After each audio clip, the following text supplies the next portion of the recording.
এইটো হৈছে potato. Potato অসমীয়াত আলু বুলি কোৱা হয়। এইটো হৈছে অনিয়ন। অনিয়নক অসমীয়াত পিঁয়াজ বুলি কোৱা হয়। এইটো হৈছে গাৰ্লিক। গাৰ্লিকক অসমীয়াত নহৰু বুলি কোৱা হয়। এইটো হৈছে জিঞ্জাৰ। জিঞ্জাৰক অসমীয়াত আদা বুলি কোৱা হয়।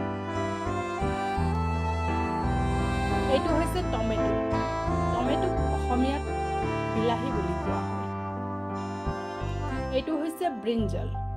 ব্ৰিঞ্জলক অসমীয়াত বেঙেনা বুলি কোৱা হয়। এইটো হৈছে কেবেজ। কেবেজক অসমীয়াত বন্ধাকবি বুলি কোৱা হয়। এইটো হৈছে কলিফ্লাৱাৰ। কলিফ্লাৱাৰক অসমীয়াত ফুলকবি বুলি কোৱা হয়।